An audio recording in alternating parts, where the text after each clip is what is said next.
During the summer of 2003, events in the northeastern United States involving a strange, human-like creature sparked brief local media interest before an apparent blackout was enacted. Little or no information was left intact, as most online and written accounts of the creature were mysteriously destroyed. Primarily focused in rural New York State and once found in Idaho, self-proclaimed witnesses told stories of their encounters with the creature of unknown origin. Emotions ranged from extremely traumatic levels of fright and discomfort to an almost childlike sense of playfulness and curiosity. While their published versions are no longer on record, the memories remained powerful. Several of the involved parties began looking for answers that year. In early 2006, the collaboration had accumulated nearly 24 documents dating between the 12th century and present day, spanning 4 continents. In almost all cases, the stories were identical. The following is eyewitness testimony.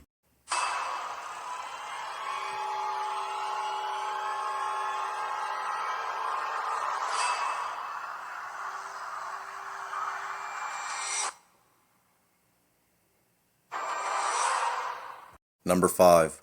A Suicide Note, 1964. As I prepare to take my life, I feel it necessary to assuage any guilt or pain I have introduced through this act. It is not the fault of anyone other than him. For once I awoke and felt his presence, and once I awoke and saw his form. Once again I awoke and heard his voice, and looked into his eyes. I cannot sleep without fear of what I might next awake to. I cannot ever wake. Goodbye. Found in the same wooden box were 2 empty envelopes addressed to William and Rose, and 1 loose personal letter with no envelope. Dearest Lenny, I have prayed for you. He spoke your name.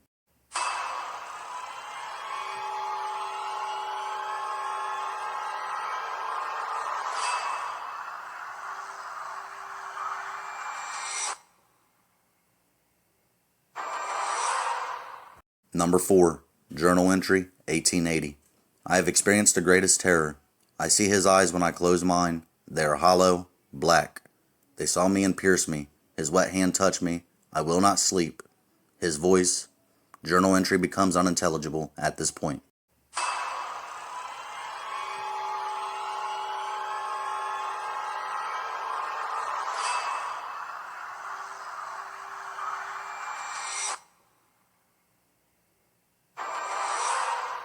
Number 3. A Mariner's Log, 1691.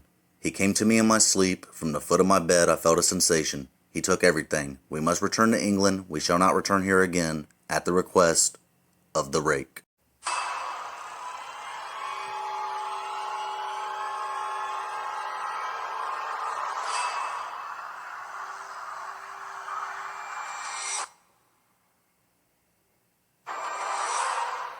Number 2. From a Witness, 2006. 3 years ago, I had just returned from a trip from Niagara Falls with my family for the 4th of July. We were all very exhausted after a long day of driving, so my husband and I put the kids right to bed and called it a night. At about 4 a.m., I woke up thinking my husband had gotten up to use the restroom. I used a moment to stow back the sheets, only to wake him in the process. I apologized and told him I thought he got out of bed. When he turned to face me, he gasped and pulled his feet up from the end of the bed so quickly his knee almost knocked me out of the bed. He then grabbed me and said nothing. After adjusting to the dark for half a second, I was able to see what caused the strange reaction. At the foot of the bed, sitting and facing away from us, there was what appeared to be a naked man or a large hairless dog of some sort.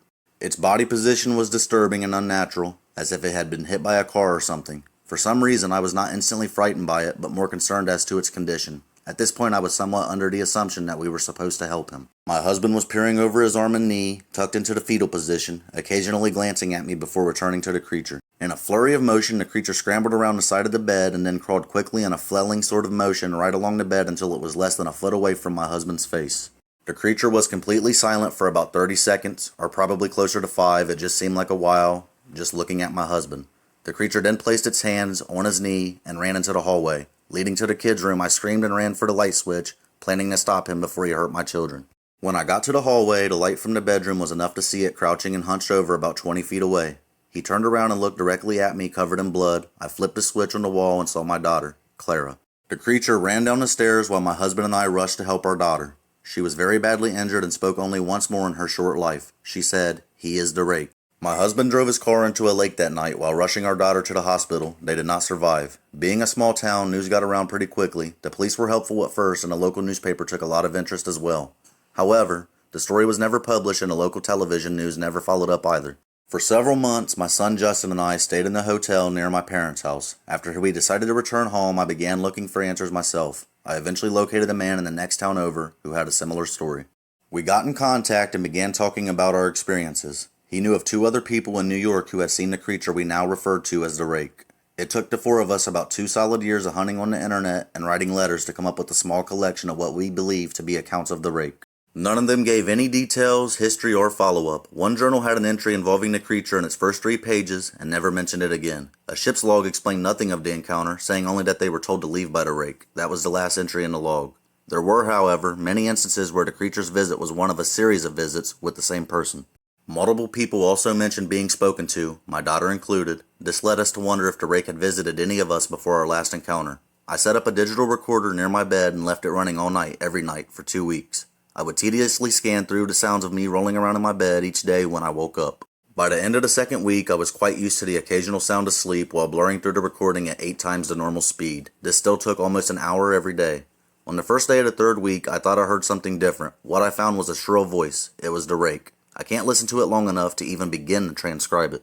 I haven't let anyone listen to it yet. All I know is that I've heard it before, and I believe that it spoke when it was sitting in front of my husband. I don't remember hearing anything at the time, but for some reason the voice on the recorder immediately brings me back to that moment. The thoughts that must have gone through my daughter's head make me very upset. I have not seen the Rake since he ruined my life, but I know that he has been in my room while I slept. I know in fear that one night I'll wake up to see him staring at me. Number 1. Are Rakes real? The Rake is a creature believed to be a humanoid in appearance with several references in folklore and horrific urban legends. The creature reportedly attacks humans due to unknown reasons and often causes its victims great psychological trauma. Several theories as to the first development of the Rake point towards internet threads and online discussions. However, due to alcoholism, allusions to a creature known as the Rake can be found well before these sources could have developed the idea. The Rake has also been tied to alternate figures such as the Slender Man, an internet meme and subject of several video games. Based on ancient folklore referencing an unnaturally tall and skinny man mysteriously lurking in the woods, it is theorized that the Rake could possibly be a proxy of Slender Man, subject to its own self-mutilation and psychological disorders. Is it real? I am conflicted and feel there is not enough evidence to prove its existence. However, I do think that what people are reporting as the Rake could actually be a skinwalker. I am Cryptid Creep. Thanks for watching.